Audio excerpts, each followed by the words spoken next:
ಗ್ರಾಮೀಣ ಪ್ರದೇಶಗಳಲ್ಲಿ ಮದುವೆಯಾಗದೆ ಅಥವಾ ಗಂಡನಿಂದ ದೂರವಾಗಿ ಒಂಟಿ ಜೀವನ ನಡೆಸುತ್ತಿರುವ ಮಹಿಳೆಯರಿಗೆ ಆರ್ಥಿಕ ಭದ್ರತೆ ಒದಗಿಸುವ ಉದ್ದೇಶದಿಂದ ರಾಜ್ಯ ಸರ್ಕಾರ ಮಹತ್ವಾಕಾಂಕ್ಷಿ ಮನಸ್ವಿನಿ ಯೋಜನೆಯನ್ನು ಜಾರಿಗೆ ತಂದಿದೆ.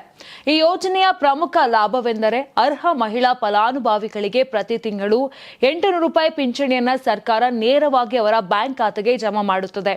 ಈ ಪಿಂಚಣಿ ವೃದ್ಧಾಪ್ಯ ವೇತನದ ಮಾದರಿಯಲ್ಲೇ ಡಿಬಿಟಿ ಮೂಲಕ ವಿತರಿಸಲಾಗುತ್ತದೆ. ಯೋಜನೆಗೆ ಅರ್ಜಿ ಸಲ್ಲಿಸಲು ಕೆಲವು ಕಡ್ಡಾಯ ಅರ್ಹತಾ ಮಾನದಂಡಗಳನ್ನು ನಿಗದಿಪಡಿಸಲಾಗಿದೆ. ಅಂದ್ರೆ ಫಲಾನುಭವಿಯ ವಯಸ್ಸು 40 ರಿಂದ 64 ವರ್ಷದೊಳಗಿರಬೇಕು.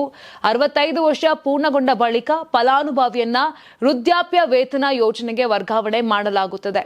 ವೈವಾಹಿಕ ಸ್ಥಿತಿಯ ದೃಷ್ಟಿಯಿಂದ ಮದುವೆಯಾಗದ ಮಹಿಳೆಯರು ಅಥವಾ ವಿಚ್ಛೇದಿತರಾದ ಮಹಿಳೆಯರು ಮಾತ್ರ ಈ ಯೋಜನೆಗೆ ಅರ್ಹರಾಗಿರುತ್ತಾರೆ.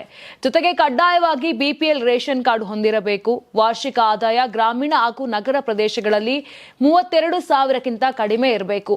ಅರ್ಜಿದಾರರು ಕರ್ನಾಟಕದ ಕಾಯಂ ನಿವಾಸಿಯಾಗಿರಬೇಕು ಎಂಬುದು ಮತ್ತೊಂದು ಪ್ರಮುಖ ಷರತ್ತು.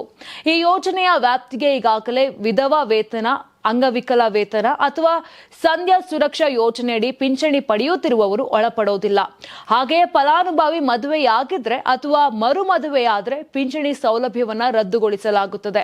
ಅರ್ಜಿಯ ಸಂದರ್ಭದಲ್ಲಿ ಅಗತ್ಯ ದಾಖಲೆಗಳನ್ನು ಕಡ್ಡಾಯವಾಗಿ ಸಲ್ಲಿಸಬೇಕಾಗಿದ್ದು, ಅರ್ಜಿ ಸಲ್ಲಿಸಿದ ನಂತರ ಗ್ರಾಮ ಲೆಕ್ಕಿಗರು ಅರ್ಜಿಯ ಪರಿಶೀಲನೆ ನಡೆಸುತ್ತಾರೆ. ಬಳಿಕ ಉಪ ತಹಸೀಲ್ದಾರ್ ಅವರಿಂದ ಅಂತಿಮ ಅನುಮೋದನೆ ದೊರೆಯುತ್ತದೆ. ಎಲ್ಲಾ ದಾಖಲೆಗಳು ಹಾಗೂ ಮಾಹಿತಿಗಳು ಸರಿಯಾಗಿದ್ದಲ್ಲಿ ಅರ್ಜಿ ಸಲ್ಲಿಸಿದ ಸುಮಾರು 1 ತಿಂಗಳೊಳಗೆ ಫಲಾನುಭವಿಯ ಬ್ಯಾಂಕ್ ಖಾತೆಗೆ ಪಿಂಚಣಿ ಜಮೆ ಆಗಲು ಪ್ರಾರಂಭವಾಗುತ್ತದೆ. ಯಾರಾಗ್ತಾರೆ ಎಂಎಲ್ಎ ಅಭ್ಯರ್ಥಿ 2028 ಶೀಘ್ರದಲ್ಲೇ. ಪ್ರತಿದಿನ ಒಂದೊಂದು ಕ್ಷೇತ್ರದ ಟಿಕೆಟ್ ಆಕಾಂಕ್ಷಿಗಳ ಸಂಪೂರ್ಣ ಮಾಹಿತಿ ಪೊಲಿಟಿಕಲ್ ಜರ್ನಲಿಸ್ಟ್ ಕೆಎಂ ಶಿವಕುಮಾರ್ ಅವರಿಂದ. ಕರ್ನಾಟಕದ ನಂಬರ್ 1 ಡಿಜಿಟಲ್ ಮೀಡಿಯಾ ನಿಮ್ಮ ನೆಚ್ಚಿನ ಕರ್ನಾಟಕ ಟಿವಿಯಲ್ಲಿ ಮಾತ್ರ.